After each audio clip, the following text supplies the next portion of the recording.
Ready?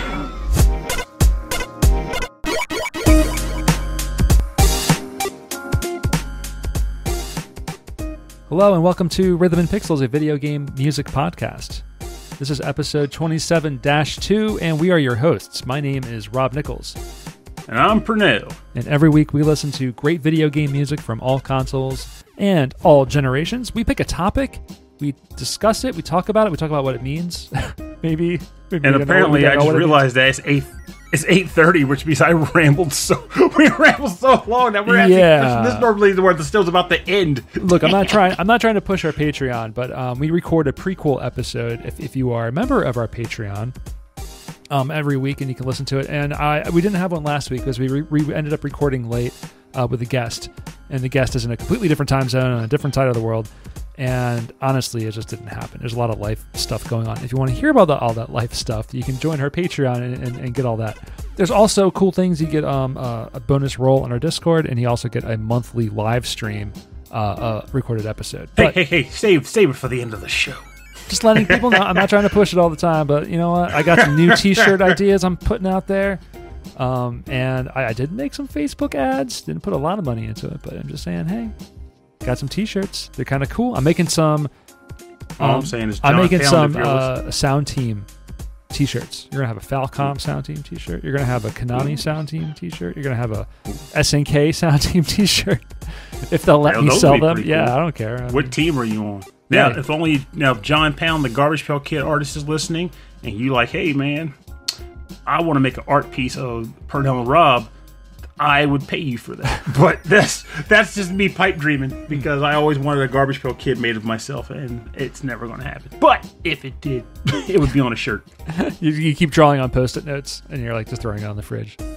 There it is. But it's just not the same if it's not official art.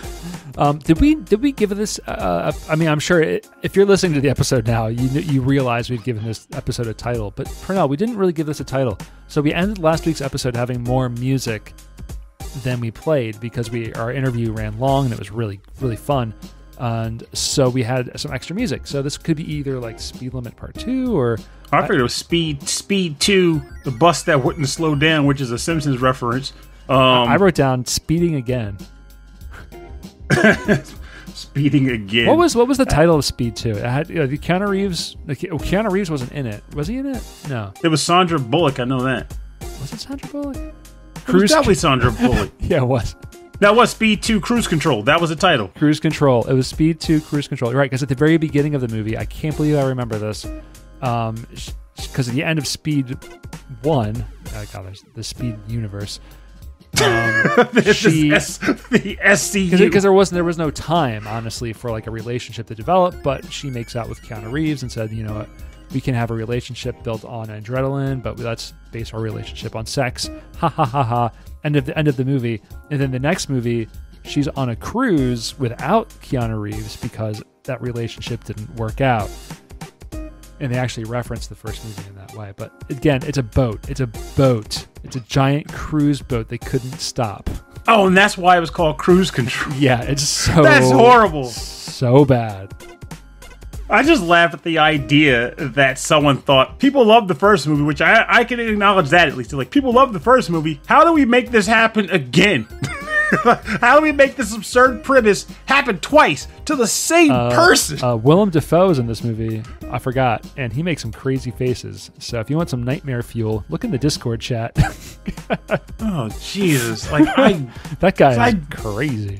Yeah. That was in Cruise Control? Apparently. Ooh, yikes. Yeah, that face. I've seen that face. That's nightmare fuel. But I always laugh. I genuinely tend to laugh when films do that, when they repeat premises because they were popular with the same characters, like the Taken films. The fact that the same guy is in 3 films. Terrible father. Dealing with the terrible. Yeah, he's just a bad dad.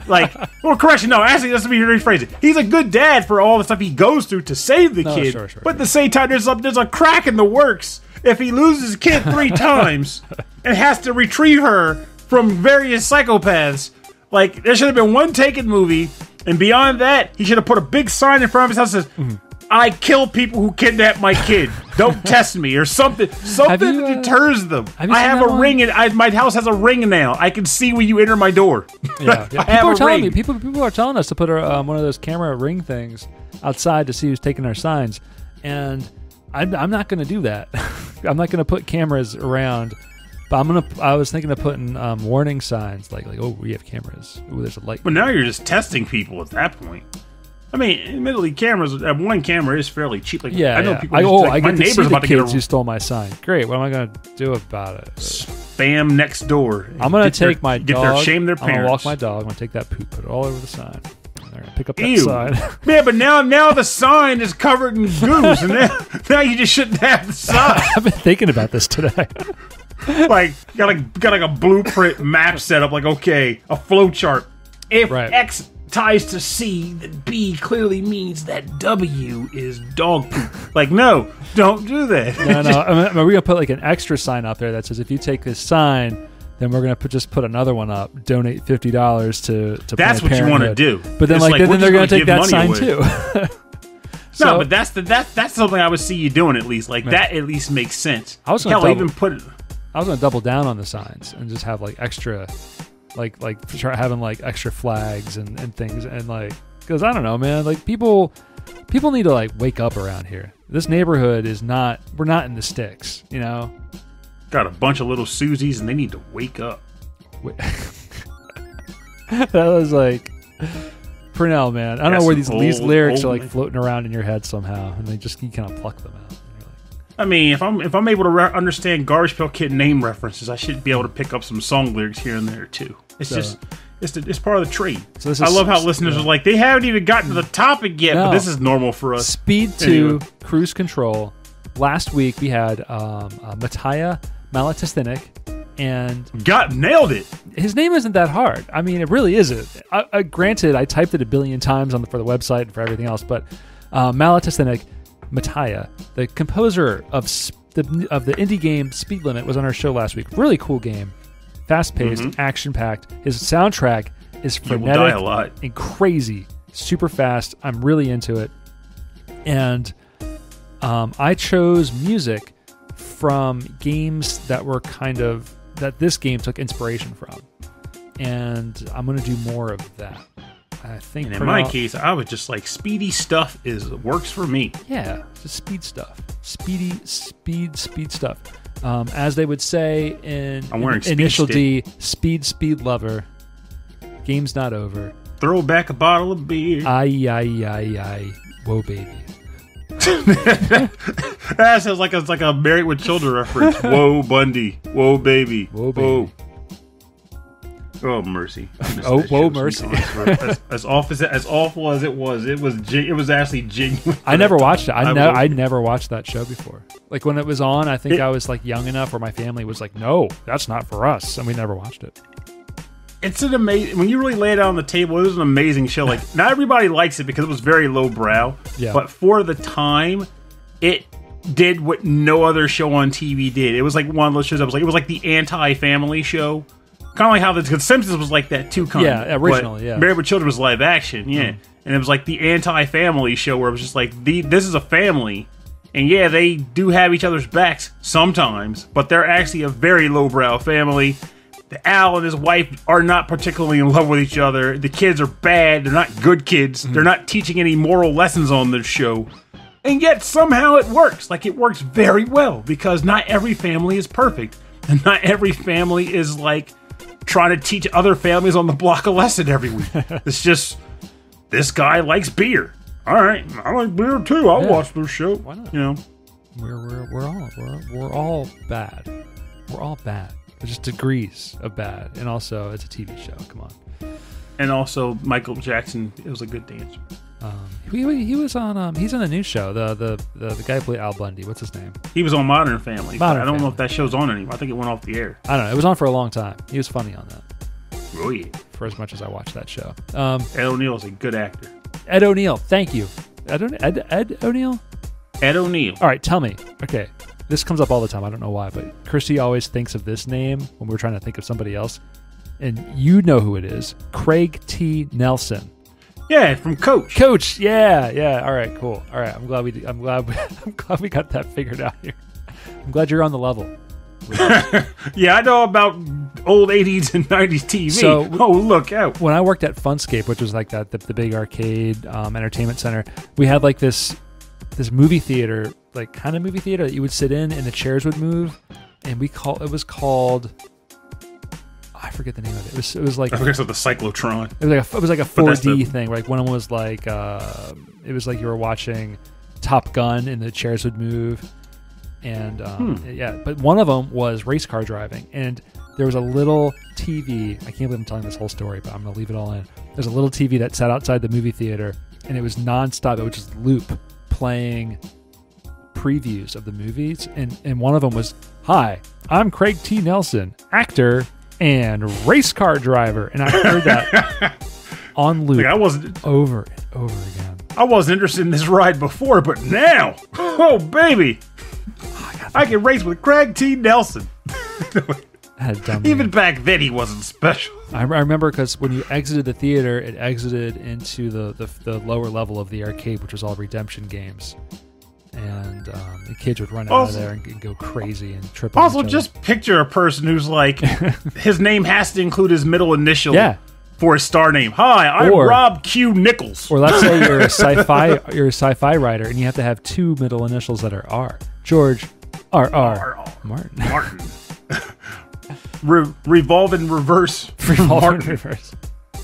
All right, so I'm going to play some music from some really cool games that Speed Limit clearly adopted the game styles from.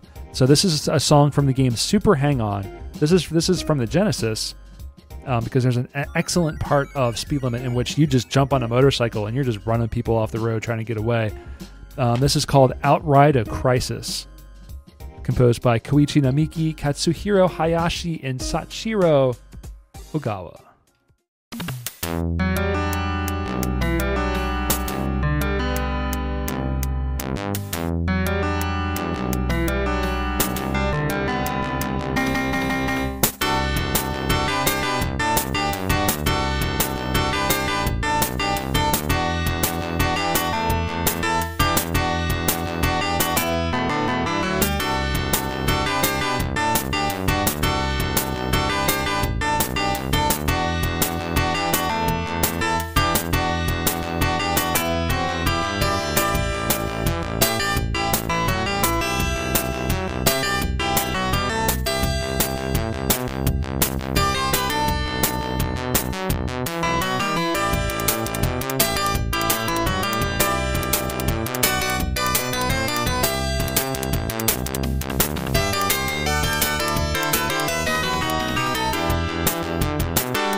Back. You're listening to the song Outside of a Crisis from the game Super Hang On.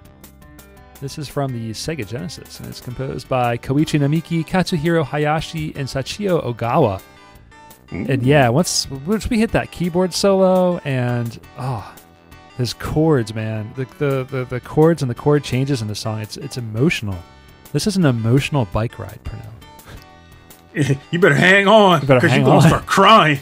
Because you're about to tear up. It's good. It's really good.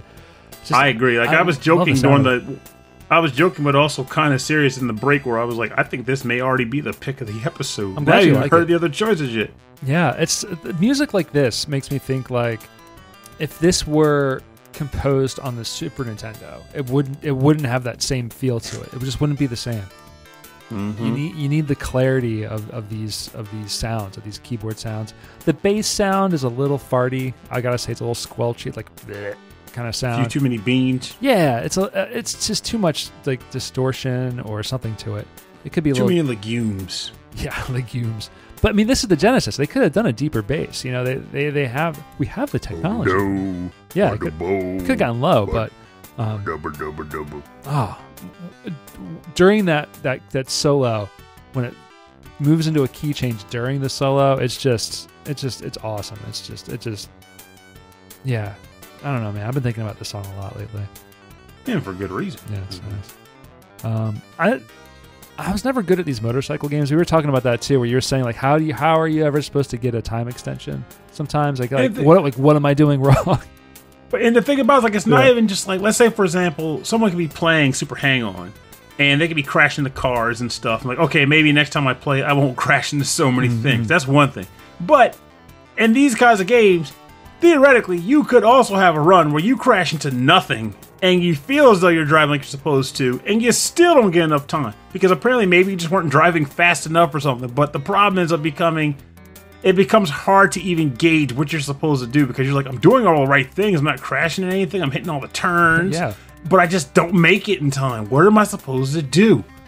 It's such a weird thing, and I've never been the guy to actually like finish any of these games. I never saw the end of the course. Yeah, when I think of racing games in 3 dimensions, I can understand hitting the apex of curves, of turns, so that I have like maximum speed, going into corners, or in a Daytona USA 2, which I played a ton of, being able to drift from corner to corner. But in games like Hang On and Outrun, where it's not really 3D, it's hard to know what they expect. And I never cracked that code because I never got super into it. But the last MagFest that we were at, I guess it was 2020, really? Wow. I played, I think it was Outrun. I played an Outrun there. They had a sit-down Outrun, and it felt really, really good to play that. That poor car.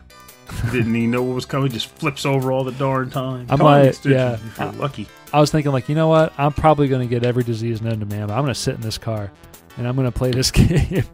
Yeah, when you go to a convention, you just got to accept that you're going to get sick. I know. No one knew the extent of which that would turn into. That is true. It makes me wonder if it was going around much at all that weekend even. I was listening. I downloaded an old episode of the podcast Retronauts because they were talking about Parasite Eve, and it was old enough where the hosts of the show were talking about going to PAX and how half of them caught the swine flu. And they were like, oh. The swine flu? Yeah, and they were all laughing how sick they got and how, oh, you need to wash your hands. I'm like, ooh, this is different. This is very different now. This is a different feeling. Well, I always stand behind the belief, for better or for worse, usually for better, thankfully, in this case, where as long as you come out, that's the important part, you got to come out on the other side. But no matter how bad you have it in a situation, well, I mean, I'm not even going to say that, because sometimes it can be that bad, but there are a lot of bad situations you can find yourself in where you fight through it, you suffer through it, and all this stuff occurs. But then when it's done and like a month's gone by, it becomes stories you tell people. And now it's not, oh no, what am I going to do to pay this bill? Now you're like, man, we couldn't even figure out what to do to pay that bill. So you know what I did? Do you know what I did? I built a lemonade stand and I sold it for pennies on a dollar until we made the money. You know, like I had a buddy who was caught up in those snowstorms down the Texas snowstorm, and also like it was like Alabama actually. It was a snowstorm there, and they were locked out. They had no power for 16 days in Alabama, and they powered everything they had with 3 car batteries and a converter box. they were struggling. And now we're talking about it, and she's like, it was rough. It was really rough. I'm even a little traumatized by it. But she still tells the stories with like a passion, like, you won't believe, then this crazy thing happened, and then it was like, boom, do. And I was like, what the heck? And it's like, and that's just how it goes. It becomes stories of your life. But the important and challenging part is persevering through the experience to get to the side where you can say, I beat that. Yeah. And now it's a story. And we can beat anything. That's right. We Coronavirus is going to get beaten. It's going to happen. I like we got positive Purnell today. That's pretty nice. He's always in there somewhere. It's just failed dating outings kind of puts him on standby. That's all. I don't blame you. But we got to get him out here every once in a while. All right, what's your first track? All right, I'm going to pick this track because this is the replacement for the one that I was like, crap, I already picked one for the show. But thankfully, this bad boy was waiting and raring to go. So this comes from the game Retro City Rampage, and it is called Becoming Superliminal. What? I love the name because it reminds me of that Simpsons episode, Superliminal, join the Navy! And it's composed by Norn Red. Oh, Norn Red. All right, we got some good music coming up. Mm-hmm. Hey you, join the Navy! Matt Creamer, right? Yep. Yeah.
Welcome back. You are listening to Becoming Superliminal. Join the Navy!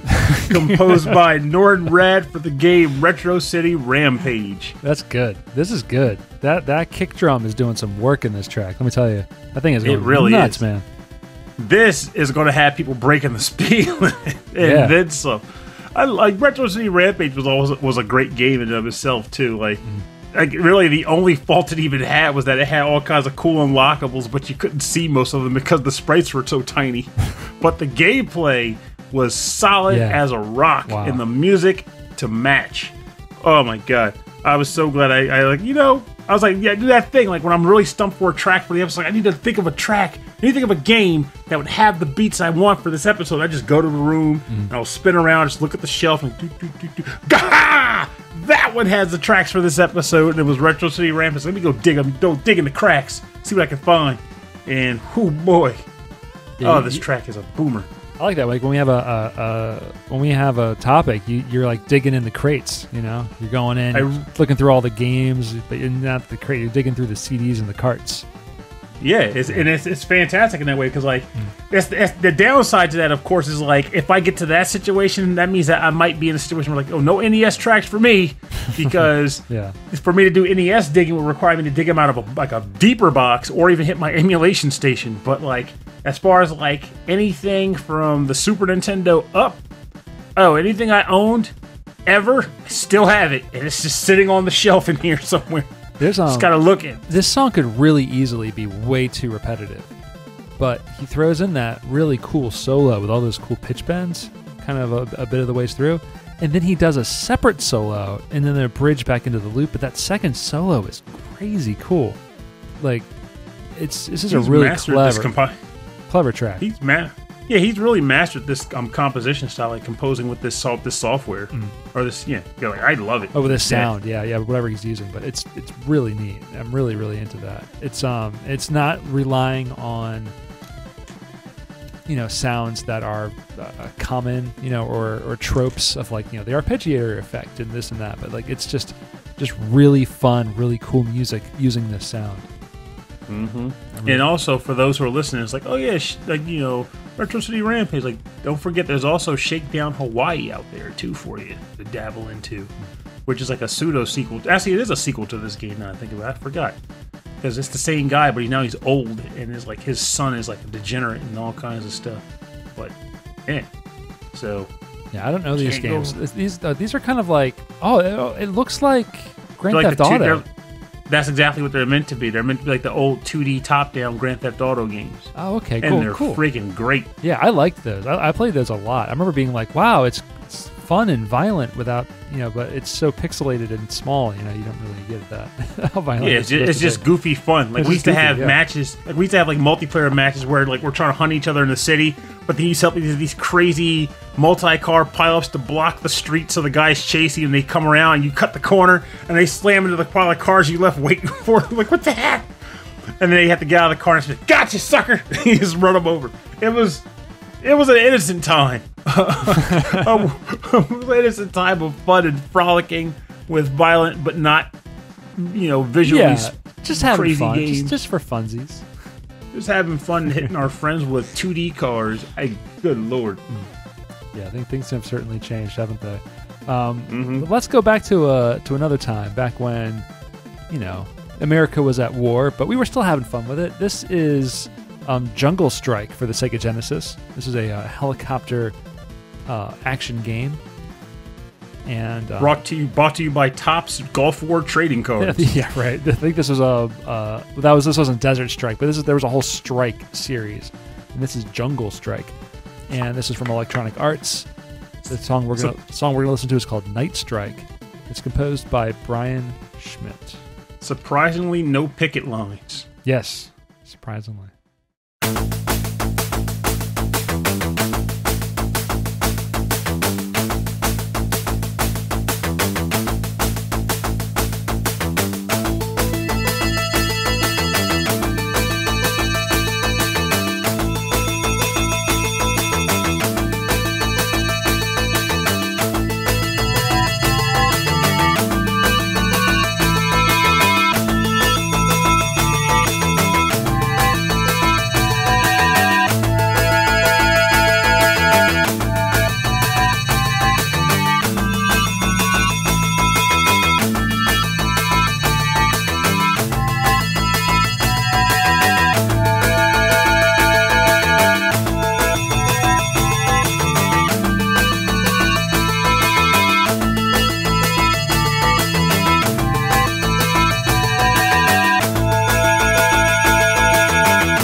And we're back. You're listening to Night Strike from the game Jungle Strike for the Sega Genesis Strike, composed by Brian Schmidt Strike. Drake. So Steve Reich. What's funny is actually in Speed Limit, you're riding on your motorcycle and you fly off your motorcycle, land into a helicopter, and suddenly it becomes like a helicopter action game, and very much like Jungle Strike. So I wanted to pick music from this game now. And that level's rough too.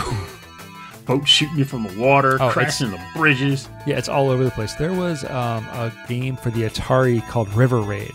That kind of reminds me of that. Fun trivia statement. River Raid is the only game my father would ever play. To the really? Point where he would always try to track down like an NES version of River Raid that didn't exist. There's gotta be one. That was a fun game. Gotta be one. It was essentially a vertical shooter, but like it was enemies in the river, enemies off the side of the banks or river banks or whatever, and you're just going up and just see how far you can get. It was all Atari games were score attack. But it was really good. It was just really well done, really well put together. Yeah, like a lot of those games, they had to be. I have to like close this window because Willem Dafoe is just staring at me. Not into this. Why did you do that? Just post another picture and he'll get bumped up under the discussion window. And so like we use Microsoft Teams at work, and if you're in a chat with somebody and you put like a funny GIF, in the chat. And then, like, in the conversation ends, the GIF doesn't go away. So, like, you'll stop talking, and then suddenly, like, you'll go back to the chat. And it's like, oh, what was such and such saying? And it's like, oh my god, this huge picture of Kermit the Frog, like, going across the screen. Now that's my kind of GIF. Like, how do I get rid of Choosy moms choose good GIFs. Microsoft has like a safe search for GIFs, so that you don't put in anything like you wouldn't want looping over and over again at work. That's for sure.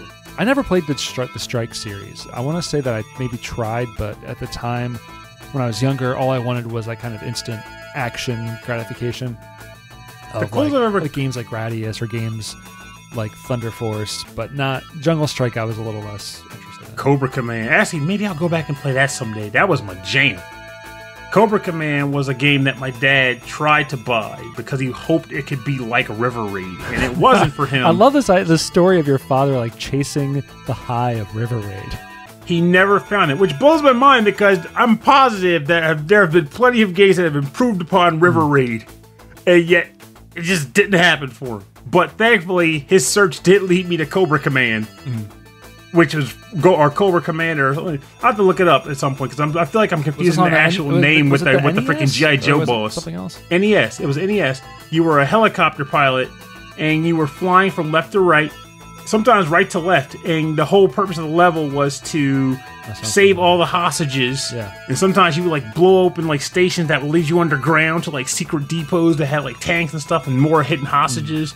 But that was your overall goal in every level. You could sometimes get missiles and firearms. It was a really cool game. That sounds familiar. It was a lot like an updated Choplifter, like a really Choplifter with extra stuff. Which Choplifter was really a lot like just Defender, left to right, rescuing people and shooting down aliens.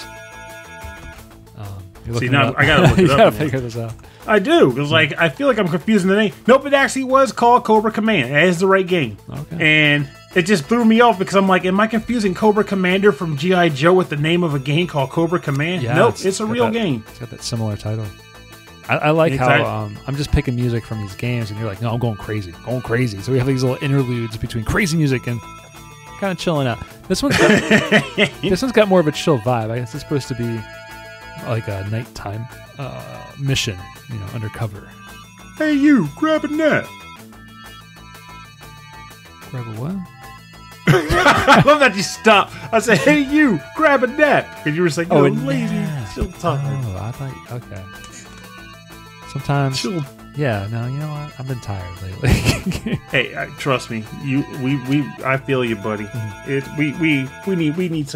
We need some relief. Yeah, some relief.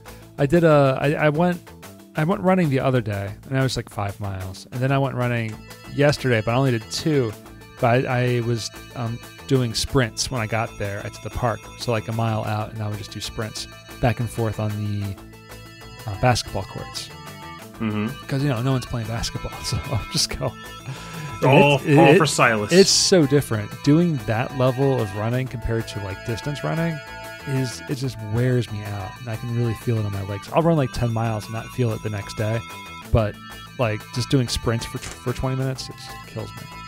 Meanwhile, my fool self is like, I'm fighting to do like 1 or 2 miles now because that previous outing has hit me to the point where I'm like, maybe that's why it didn't work. I need to be able to run more. So now I'm like trying to make myself run. I don't think so. It's, you know what, like I really enjoy it. I think people can figure it out. Everyone's got different opinions on how to make running comfortable or how to get into it. You know, for people who have a lot of pain. Because everyone is built differently, everyone's going to move differently. And it's important to understand how your body feels, what's good pain and what's bad pain.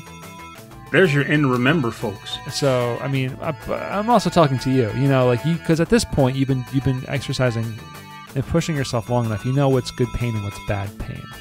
This is true. But being able to adjust how you do something to not have that bad pain, I think is super important. And I was able to figure that out. And now I'm just kind of once you figure it out, you can kind of lock into it. So, and remember, just go for a run. It's nice outside. Spade and neuter your pet. There are worse things to do than run. Trust me. Okay, Pernell, what's your next track? All right, actually, this isn't all that loud now I think about it. This comes from a game that I also surprisingly didn't pick for the show yet. This is called Velocity 2X. And the track title is... Yeah, I did Velocity Ultra, which is the first game. Okay. And it was a remix of that game, not an original. But this track is titled Boost, and it's composed by Joris Demand.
Welcome back. You're listening to Boost from the game Velocity 2X, released on like, I know the PS4 and the Vita at least, maybe other systems too.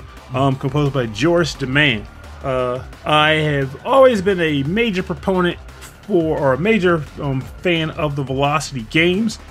I feel like they belong in an episode devoted to speed, because the entire premise of the game involves you blitzing through levels to beat the good times, but using like warp speed, flight, and the ability to teleport through like physical spaces.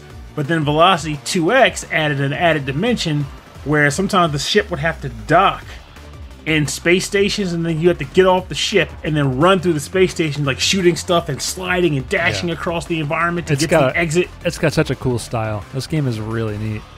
It's very frenetic, and it's addictive in the way where like one more go, I can get a better time on this level. I can do better than this, and it's so good. And this track, oh god, to me it's probably the best one on the OST. It's good. All the music is good. Energy. It's got a ton of energy. Mm-hmm. Like I recommend this game wholeheartedly. I think I purchased a physical copy on PS4, and I was playing it originally on Vita because of PSN PS Plus or whatever. But oh my god, it's worth it. Worth every penny.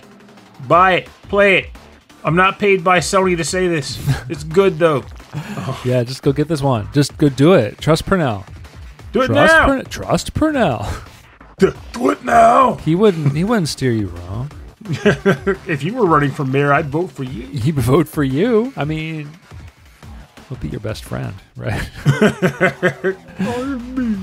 No, I'm into it. I love that bass, that kind of that really, like, it's full, like it takes up the whole sound. When you're listening to the music, like the bass is all around, you know. I love that feeling.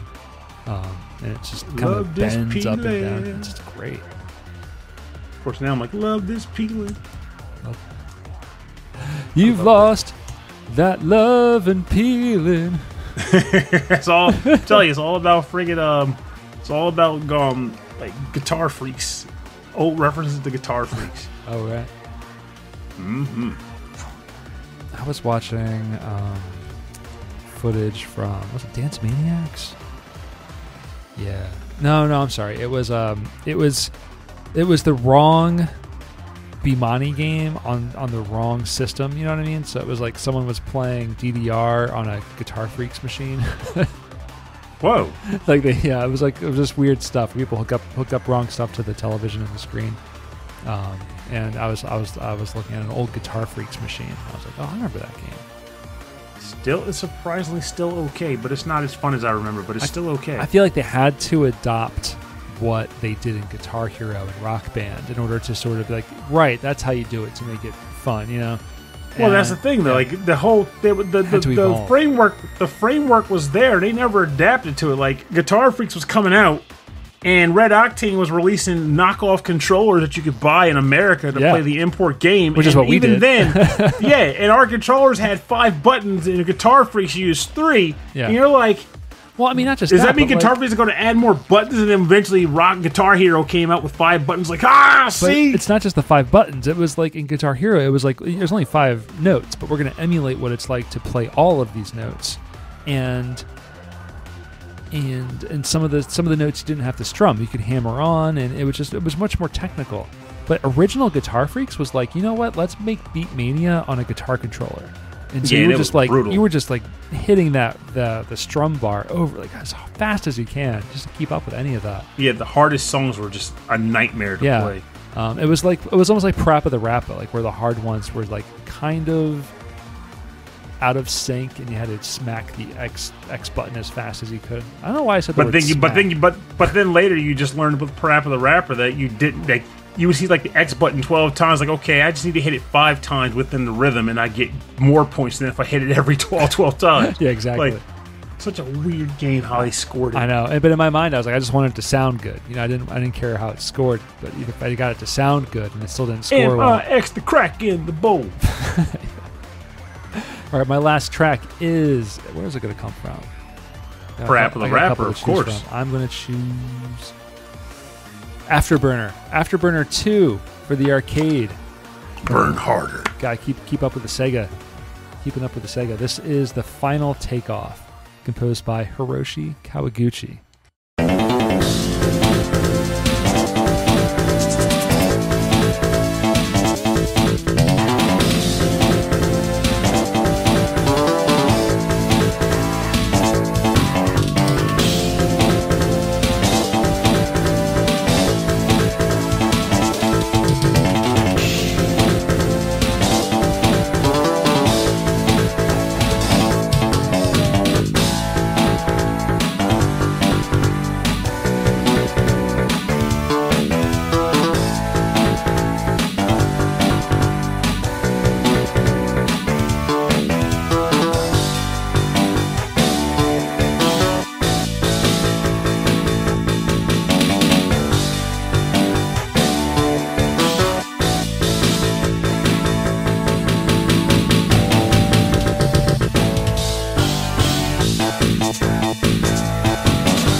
the final takeoff from Afterburner 2. This is in the arcade, another Sega system game. Composed by Hiroshi Kawaguchi. Yeah, that was fun. I mean, you got like that really cheesy, like fake synthesizer guitar sound. That's bass. I love that slap bass. Again, really cheesy synthesized slap bass. It's fun. The track sounds so familiar to me. Oh no, did I play it on the show? I don't think I did. This could be the first Rob mix up. Cause I've heard burn, burn, burn, burn, burn, burn, burn, burn, and it sounded great. I do like that beat though. Like honestly, Afterburner is a franchise that needs to come back. Though I think they actually did have what was it? I think it was like Afterburner 6. It was like on a console. It was like on like one of the later consoles. Afterburner 3 was on the Sega Mega CD and on the FM Towns, but no one. Now, I thought there was like a more recent one though, like as in like. Oh really? Like later. I don't think so. I mean, I was surprised to see there was a 3, honestly, and that was not in the North American game. Oh, wait, here we go. I'm probably thinking about a different. I'm literally thinking about a different game. Yeah, I think so. Maybe something else, but yeah, definitely. Ace Combat. I'm confused with Ace Combat. I knew it started with an A. I knew it started with an A. But yeah, I remember playing Afterburner, not 2, but the first one at 1984. I was right. What? Oh, here we go. Yeah, Afterburner Climax. 2006, not number 6 per now. And then so Afterburner Black Falcon. And then Afterburner, getting some coffee. And then Afterburner, a job interview. Poor Afterburner. Poor Afterburner. It deserves Can't catch a better. break, man. It cannot. It's just trying to get another job. Yeah, you know what? Like just because the company folded and he lost his last job, so he's in the office, right? And he's like, look, man, I'm a great typist. I'm really good with Excel. I can do spreadsheets. And the boss is looking at him, manager's looking at him, and he's saying, but you are an airplane. Hey, did I mince words? I said I'm good with spreadsheets. Are you going to take my word for it or not? I think you're going to be distracting to the other helicopters in the office. So helicopters can do spreadsheets, yeah. But a fighter jet can't. And the fighter jet goes, you know what? And flies away. I don't need any of this. I'm better than this. Look, jet fuel is very expensive. He isn't just like a bird that can just pick up and go. I feel bad for Afterburner. This is sad burner. there's your dad joke for the day, sad folks. Burner. I might do that. That might be a T-shirt. Afterburner job interview.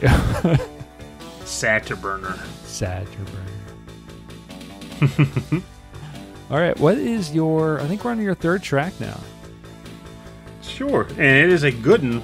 Because this might be my third and final use of a track from this game, but who knows? The sky is the friggin' limit, and I love it so much. This might be the end of the game. This might be the end of the Purnell. Not the end of Purnell.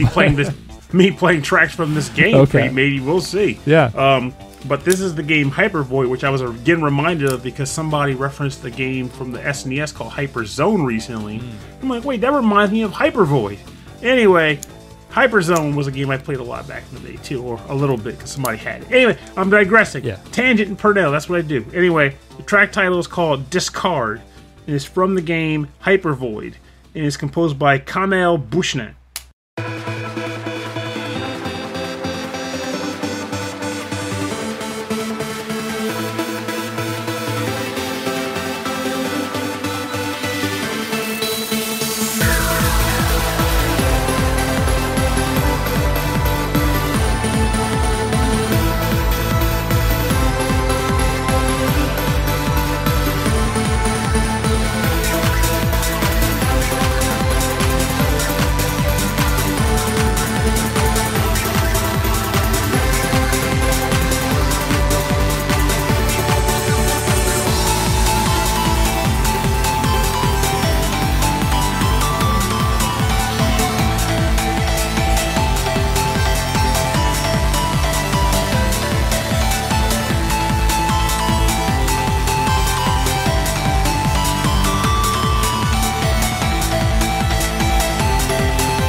welcome back. You're listening to Discard from the game Hypervoid, a fantastic game composed by Kamel, Bushnaq.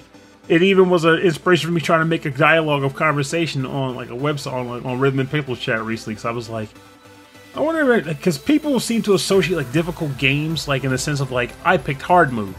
I mean, and admittedly, I'm that guy. Sometimes I'm like, oh, I picked nightmare mode for ease or whatever. But in this instance, I was trying to get people to say, hey, you're just playing a game, just willy-nilly, no difficulty settings, nothing of the sort. You're just playing a game that you like. And then you hit a part where you're like, holy crap, this is tough. And you persevere through it and you knock it out. And it doesn't have to be difficult on like the internet's definition of difficult. It was challenging for you, and you surmounted the challenge, you know. Like I had one person come back and tell me, because I posted this in like my other game group too, and I was getting both responses, and the one guy goes, I beat this boss in Dark Souls without a weapon, like barehanded. I'm like, but that's not what I'm asking. You made that challenge up. You don't have to fight bosses barehanded in Dark Souls. You chose to do that. Yeah, this wasn't just a hard game. You made it hard, right? You made it harder. Yeah. Like, that doesn't count. You know? Like, I get it. You know, but it's one of those, like, I wonder how many people even acknowledge this sometimes. Because, like, even when you pick a game up that you're like, I just want to have fun. Mm-hmm. Like, because I'm pretty sure you've heard people say, I just want to have fun with this game, you know? Even when you do that, you still have difficulty spikes in games. Unexpected times where you're like, whoa, I don't think they modified this. I don't think they tested this properly. This difficulty spike is unnatural. But I like the game so much, I'm going to surmount it. I'm going to figure this out. You know, stuff like that. I think about... I lost my train of thought, you know, because I immediately started thinking, oh, that's right. I remember playing Street Fighter 2 when I was a kid and being like, bam, after the fourth or fifth character, the game gets really difficult. It just skyrockets. Ramps up. No, I remember when I first got an Xbox 360 and I understood what like achievements were. Mm-hmm. And then in PlayStation 3, I guess, had trophies. And I remember being really interested in that because it felt like there was a meta game. Like I was playing a game, but then there was also something else behind the scenes where it's like, oh, I can finish this stage, or I can try to do something extra to have a little extra trophy to get through it, you know. And it seemed like a really good idea to do with like retro games or with classics that came back up. Not realizing that in the end it was, I don't think it's really being used that way. Now it's like, you finished level 3, here's an achievement, you know. Achievements at their core, at their base concept, they were an ingenious idea. Yeah, but it's like you were kind of saying, it's like they go two different extremes. You'll get things like you said, the simple ones, like you played the game, here's a trophy. Yeah. But then there's also worse ones, I think, where it's like, here's this absurd time sink of a challenge that is less about fun and more about completionism, like Star Ocean Force. Like, you completed the entire item compendium, something you never have a reason to do. Like, there's none. You won't even use half the crap in the compendium. It's just to say you did it. Yeah. Like, so like on the PlayStation 2, I 100%ed both Kingdom Hearts games, but there was no achievement for that. It was just a little progress bar in the start menu, and I'm like, now it's there. I did it. Should I take a picture of it with my phone? I don't know. That game was so fun, though. It was worth completing it fully. I loved it. Kingdom Hearts 2 was a good time. It still doesn't make any sense, but man, that was a fun game. All right, so we are going to turn this track down, and we're going to get into the bonus round. Bonus round. Sora. I can do this. Locked. The bonus round. I don't know why. When I think about Kingdom Hearts, I think about Zach Braff. I don't know why. Honestly, whenever I think about Kingdom Hearts now, I just think about Final Form and having like two keyblades floating in the air for some reason, just like telepathically flying out at enemies. Because that's what the best form was, and they never topped it. I didn't know what to watch on Netflix the other day, and there's they've been replaying Wheel of Fortune, like new Wheel of Fortune on Netflix. And I've been watching Jeopardy, so I'm like, you know what? Let's check out Wheel of Fortune. I haven't watched Wheel of Fortune since I was younger, so I'm surprised it's still on. It's still Pat Sajak and Vanna White, which is crazy. And at the end of every episode, there's like they call it the bonus round. They say, "Oh, you ready to play the bonus round?" And I'm like, "Oh, really? Man, time for some remixes." We took this old puzzle and remixed it. Yeah. Now it's backwards. Where there's like one final spin of the wheel, and there's like one last puzzle in the game. But they call it the bonus round. RSTLNE. But which, by the way, I find it funny that Wheel of Fortune, probably for me, not just for me, but I bet tons of other people, Wheel of Fortune defined how you play word games. Yes. Forever. Because you always focus on RSTLNE when it's time to buy a word, buy a letter, or earn a letter, or make it so other people can't use letters. In the bonus round, you get like 4 or 5 letters to choose. Yeah, they give you RST. They changed it? Yeah, but they give you those now. Yeah, they always gave you RSTLNE. No, they didn't always. Are you sure? Because like in the 80s and 90s they did. Yeah, back in the 80s and 90s they started that, but before that they didn't. Wow. So I guess that's probably what people were doing. Is like they probably took the most commonly chosen letters and said, just take the darn letters. Anyway, our bonus round is where we play covers and remixes and arrangements on our theme. And I'm going to go back to that episode of Wheel of Fortune. No, I'm going to go back to Spy Hunter because I think that the race, the car chase scene in Speed Limit isn't exactly like Spy Hunter. It's kind of close enough. It's a mix between Spy Hunter and an original Grand Theft Auto, which I think is really cool. So this is from. If it helps, there was multiple times where I crashed into the back of a truck. Yeah, there's a lot of crashing into trucks in this one. But this is again an arrangement of the original theme from Spy Hunter. And I can't remember the title of the music off the top of my head, but it's not from the game Spy Hunter, but it's from a television series. But this is a track called Second Chance from Spy Hunter from 2012, which I believe is based on the movie that Dwayne "The Rock" Johnson was in. I'm not sure on that one, but this is from the 2012 Spy Hunter. This one's arranged, composed by Ryan Hunter.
just You were singing through this whole song. I couldn't help it. It has one of those beats where you just kind of want to doot through it. You know, it's perfect. Yeah, I completely forgot that this is less Spy Hunter and more Jet Set Radio. Yeah, this was a Second Chance from the game Spy Hunter from 2012. That one was composed by Ryan Hunter, and some samples from the original theme, which was the theme to Peter Gunn, composed by Henry Mancini, but less of an arrangement and more of just like a sample kind of new and a whole lot of idea. dot do dot. Yeah. Definitely a chase scene going on with this track. I have a weakness to this sort of thing. When someone's dotting, I'm going to doot. Yeah. That's just how it goes. You gonna doot it up? I'm going to doot it up. Hey, doot. Great. You know, I heard I was on YouTube and someone shared the Pete and Pete theme song again. And I haven't, one of the best of all time. I haven't heard that in so long, and I listened to it and I was like, wow, this is still a great song. Polaris, I still know it off the top of my head too. Would they be considered shoegaze? I don't think so. No.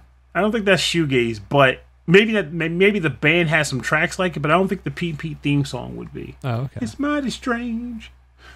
You're living happily deranged. I got a bunch of words here. It's really good. It's a great song. I'm gonna listen to it again. All right, Pernell, what is your bonus round track? I really wish it was the Pete and Pete theme song, but since this is a video game music podcast, it can't be. Yeah. So, heck, maybe it could be the ending. That could be the closeout track. Who the heck knows? It's like an instrumental of the Pete and Pete theme song. Happily deranged. On the previous Speed episode, I originally was shopping around for an Overdrive Ostrich remix and said, screw that, Wheel Gator's better in this instance.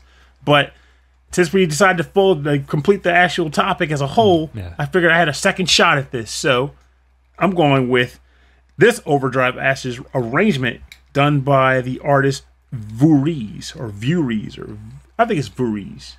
Vurez, there we go. Okay. I'm sticking with it. Vurez.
a jam, am I right? Yeah, I love that. That was great.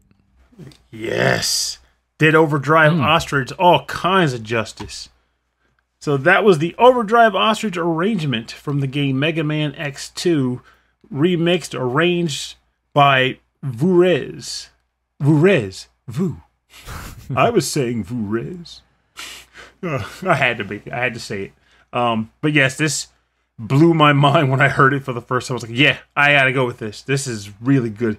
He, like you mentioned earlier, I guess he plays with the time signatures in a way that some really interesting. I would not have seen coming. Yeah, and you can find more about him at Vurez, VUREZ.com,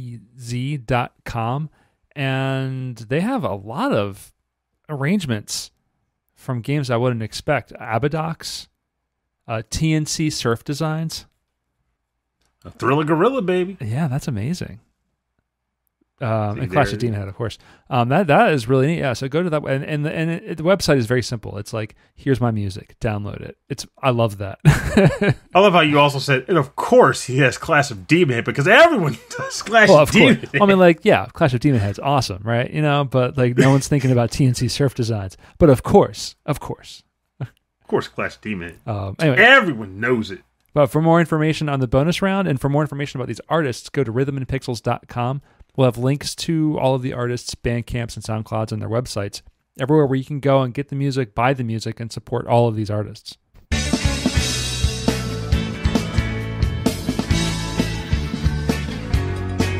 You talked me into it. Because it's so good. It's so good. Thanks for joining us on episode 27-2 of Rhythm and Pixels. This is our Speed Limit 2 Cruise Control. And we're ending How on do they do the same topic twice in a row with the same cast? I don't understand. Yeah, same cast, but like some of the main actors look a little different. Maybe they were the stunt doubles from the first movie, the stunt doubles from the first podcast. I think it's the glasses. But we're not ending on video game music. We are ending on on Hey Sandy by Polaris. So I'm sure some of you will enjoy this music, but we're gonna have this kind of roll in the back. It actually makes me wonder how many of our international listeners know this song. Because I don't know if Pete and Pete aired out of the country or not. Was this show big? Was it big? It was big-ish in the States. Like, I didn't get into it so much because I just hated live-action shows back then. Yeah, like, I was the guy. I was like, if it's not a cartoon, I don't care. But it grew on me later. It was so strange. It was so. Like, it just I mean, these people were living happily deranged and everything. It was crazy. And it was short. It was very, very short. And then this theme song was really catchy. I remember there was like a Cheerios box or something that I was able to send away for a cassette tape of this song. And really? I think Keyglyph from the VGM jukebox from back in the day. She back in the day. From the old podcast, which you should go definitely, if you like video game music and podcasts, check them out. She did the same thing. Remember, we talked about this. And she was like, oh, I have the same cassette tape. I was like, I wish I knew where that was, but I'll never find it again. But it was so awesome, though. Cool. I think back, like, in the day, because you think about it now, most shows don't even have theme songs anymore. No. And it's kind of sad, because to me, the theme song was the most memorable part. That's the exact same. That was the exact thing. No, I was saying that not this morning when I was listening to this song, but I was saying it 2 nights ago when we started watching The Nanny on this Plex server, which I haven't watched. I don't even watched it when it was on the air, but The Nanny with Fran Drescher. Mr. Sheffield. Yeah, that theme song. That theme song is long. That theme song is like 3 minutes, and it tells you the entire story of their lives. It's like no. How does she become a nanny? Yeah. You'll find out every week.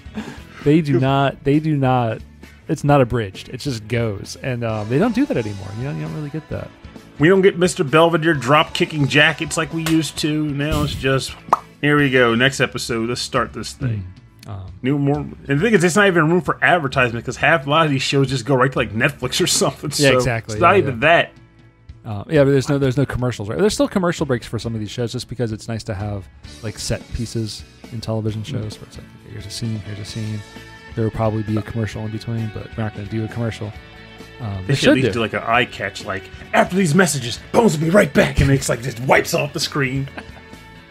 Welcome back to Bones. I'm here, guys. Bones. I don't know why I said Bones. I rewatched a lot of that show, and a lot of it is not good. Well, I mean, that was an odd premise. But that one guy from the actor, I never remember his name, from Freaks and Geeks, the kid, he was on the show for a long time. And he played the love interest? No, he plays a psychologist, like a criminal psychologist, and he's really, really good. And he's really good in the show. He carries the show for me anyway. Anyway, if you know, that's Bones Talk. And that's every Tuesday, but this is Wednesday. This is video game music. Anyway, thanks for joining us on this show, the Speed Limit. We have a special guest next week, and we're going to be getting into deep cuts. I don't think if we decided I actually got to do some on a console or on a generation, but it's going to be the Deep Cuts episode with a very special guest. I hope you enjoy that one. It also just got me thinking, did we come up with a Patreon topic for this month? We did. We absolutely did. I could tell you in a minute if you sort of like kind of just sort of talk for a minute. But I need to know now. I'm so impatient. Mercy. Well, rambling words. I am trying to play some video games. I still haven't decided on a game to play through for March, which is driving me crazy. Like we did 4 in February. I knocked it out. It was fantastic. The first 4 in February I ever completed successfly. So now I'm like, I'm not beating 4 games in March, but I want to finish at least 1. And for the life of me, we are at March 11th. Got it. March 11th, and I still haven't figured out what that game will be. Oof. It's 311. What was the top? They were playing 311 music at the liquor store today. Anyway, the jig a lot of jig, zone. The Patreon music is tavern music. Oh yeah, I remember now. Not drinking songs, but like music that you would hear in a tavern. So a tavern in a video game, or or that kind of style, in a bar, that kind of stuff. Which means you could technically play some jig a lot of jig, zone. Know that we've always been down. Actually, don't pick that because that's totally not tavern music. Yeah. In any world. But it's a tavern music. That's gonna be in a couple weeks. But next week is a special guest. I'm really happy about that. But if you'd like to learn more about our show, if you'd like a full track listing from all these episodes and access to everything, and if you'd like to just see the wonderment that is our website. If you like tangents, go to the website www.rhythmandpixels.com. And if you would like to say hi to us, say hello, or if you have a track suggestion or topic suggestion, or if you know a cover band, or if you're in a cover band, or if you do remixes, we want to hear about all that stuff. So send us an email, rhythmandpixels@hotmail.com. I'm crashing, Pernell. I'm crashing. We're almost through. Near the finish line. You can do it, Rob. You can do it. Hang in there. Smelling salts. Yeah. Check out the Rhythm and Pixels radio. It's on youtube.com/rhythmandpixels. It's on twitch.tv/rhythmandpixels. It plays nothing but 8-bit and 16-bit classics and deep cuts 24/7. It's got a very, very large playlist that's hours and hours long, that is curated by Pernell and myself and some other folks within the community. And if you'd like to get some cool t-shirts that are video game music related, you can go to rhythmandpixels.com/merch. And we have Run VGM. We have the Rhythm and Pixels classic shirt. We also have lobster racing. People who are involved in game music love seafood. Lobsters. And racing. But so check that out. We got some Rhythm and Pixels and video game music styled t-shirts there. And if you'd like to support the show, you can go to patreon.com/rhythmandpixels. You get access to a weekly prequel episode of me and Pernell chatting about everything we wouldn't talk about during a show. So things are more personal, but it's if you're into that, you can check that Literal out. life. Yeah, it is life. And every month you have a oh my God, Pernell.